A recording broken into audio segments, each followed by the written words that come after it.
मैं अल्लाह से माफ़ी नहीं बल्कि सज़ा मांगता हूँ। ऐसी सज़ा जो मौत से बदतर हो, ऐसी सज़ा जो कत्ल का अज़ाला कर सके। आज से 5 साल पहले हमारी मुलाकात एक शादी पे हुई और हमने एक दूसरे को देखते ही पसंद कर लिया। हमारी मोहब्बत को अभी 2 महीने ही हुए थे, बिना किसी रुकावट के हमारी शादी हो गई। हमारी शादी के 2 साल बाद मुझे पता चला कि मेरी बीवी कभी माँ नहीं बन सकती। हम दोनों ने अल्लाह की रज़ा मानकर खुद को हौसला दे लिया। माशरे की बातों ने मेरा हौसला ज़्यादा देर तक कायम नहीं रहने दिया और मैंने माशरे की बातों में आकर दूसरी शादी का फैसला कर लिया।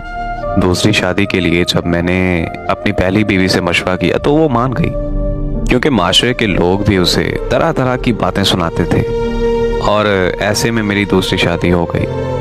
शादी के बाद वो बिल्कुल चुपचाप सी रहने लगी। सारा दिन घर के काम करती रहती थी और शाम को अकेली एक कमरे में सो जाती थी। मेरा दूसरी बीवी का और मेरे घर वालों का बहुत ज़्यादा ख्याल रखती थी। कभी भी उसने कोई शिकवा नहीं किया था। फिर एक दिन उसने तंग आकर खुदकुशी करने की कोशिश की। हम सारे घर वाले उसे फौरन अस्पताल ले गए। वहाँ मुझे माहिर नफ्सियात ने बताया कि ये बाइपोलर डिसऑर्डर की बीमारी में मुब्तला हैं और मैंने ये बीमारी पहली दफ़ा सुनी थी। बाइपोलर डिसऑर्डर एक ऐसी ख़तरनाक बीमारी है जिसमें मुब्तला शख्स हंसते हंसते रोने और रोते रोते हंसने लगता है। ये बीमारी डिप्रेशन की आखिरी स्टेज पर होती है। इस मर्ज में मुब्तला मरीज अपनी सोच और समझ पर बेकाबू होकर अपने आप को नुकसान पहुंचाने की कोशिश करने लगता है। इस हद तक सोचने लगता है कि जीने से मर जाना बेहतर है और फिर एक दिन वो अपनी जान दे देता है, यानी साफ लफ्ज़ों में वो खुदकुशी कर लेता है। ऐसी बीमारी का सुनकर मुझे बहुत ज़्यादा तकलीफ हुई और मुझे समझ भी आ गई कि उसकी इस हालत का जिम्मेदार सिर्फ मैं हूँ।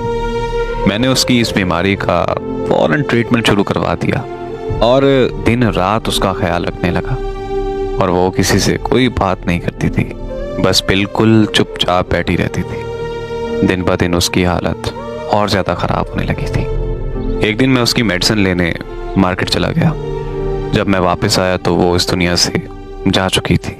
सब कहते हैं कि उसने खुदकुशी की है, पर उसने खुदकुशी नहीं की बल्कि उसका कत्ल हुआ है।